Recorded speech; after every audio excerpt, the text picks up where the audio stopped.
Cú khiến này một nắn nhia háo tài khoản ngân hàng tôi cho háo lúc sản bí kết với một khế lúc sản bí kết thở với khế tàu lúc sản bí kết là với một độc khó hay tiền tài sản thở với một độc khó tài sản ta là với nhà độc khó tiền nạp tiền với một chọn khó hay tiền nạp Việt Nam đồng free không đồng xứ đó nó chỉ bóng phí á chỉ li thầu tới nó tôi là với tỏ với một độc khó tiền tiếp theo thầu lên nó tôi là với sản nằm bật chán nhia chỉ biết sau cho người con cú nhân nào này thì 1,5 triệu thảo biết sau cho biết tao biết tụi số nhia trong này nó là biết kiểm tra được dòng sách vừa do lại biết sau nhiều khó thì tiếp theo thảo nó nữa tại lúc má cùi rồi nó tua thảo đi nó là nè chụp màn hình lúc má cùi rồi nó cho một cho tỏ tài khoản ngân hàng quét má cùi rồi tỏ tua sáng nhia tua cho hậu lúc tài khoản nó thảo nè chụp tờ màn hình lúc má QR nè một khế nè lúc tài khoản ngân hàng khó nè bỏ đu nó tư do lúc tài khoản ngân hàng nữa bảo mật cao hết nữa bảo vệ dù tê giả từ nữa thì chỉ bút quay màn hình nữa thì tại đu đi nó thảo nè khế một tờ họ nè lúc tài khoản ngân hàng là nè một trò khó thì quét má QR ấy nè một trò họ thư viện nè mua lu nè chụp màn hình tới cho là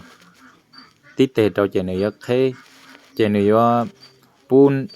này tẩu tua đi cho nhiều bởi ta nên tứ điểm cho tỏ u là chị này xa mổ sư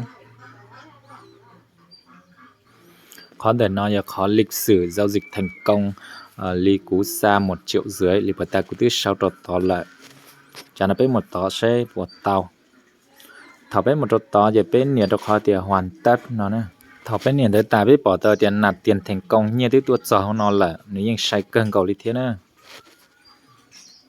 thảo nó biết sai vô lử hòn nhẹ chỉ bên nhà cho khó tiền mua tiền điện tử bằng tiền fiat nó nè và giờ biết chỉ tao mà vô giờ biết ít nhà cho khó sở hậu từ mới tên đó chứ chả biết một kiểm tra biết cho nhẹ biết một khó tiền tài sản biết bỏ nhớ là có tiền Việt Nam đồng nó 1,5 triệu nè nếu như tua tiền trong đấy còn nữa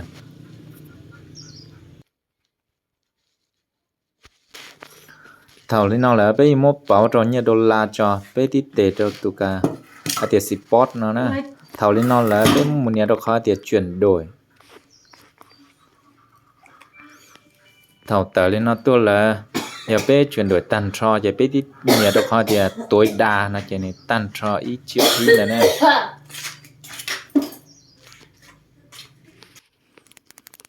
thảo tờ lên nó là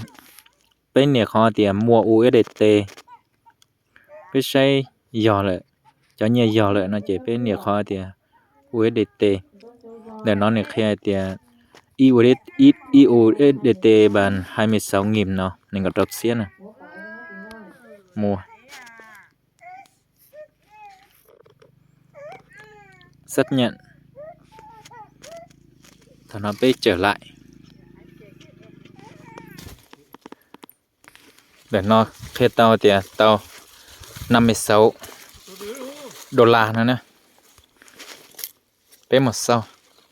nửa tàu nè nửa nhớ rồi thì nó tàu với để tiền thì nó nè 56 thầu tao lên nó là bé cho một dúa lúc nhiều pi nè bé một trò hộp pi bé một trò con nó bé bỏ thì trả lúc nhiều nửa cây lại nửa giờ $1 là xứ cú yo đặt đi khó lạnh trong tờ nó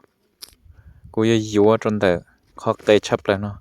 thầu tư dân những cái lọt trâu khó nó chỉ tự động chơi đi dúa cho cú lợi sức cú yo khó thì không chấn bài nó cú đặt lạnh cho khó nó cú yo tan cho $56 để nó nè đó khó tiền 56 nè đó khó tiền mua nè đó khó tiền xác nhận nó thế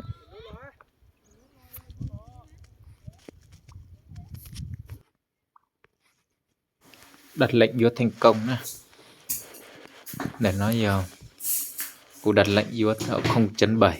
chế tàu 74 rupee tương đương với 56 đô la này. Chế lino sức tiền vô pi gì vô lino sức cho nó piên gây lại chế dòng xe hơi vô nè xe là chế vô chỉ tàu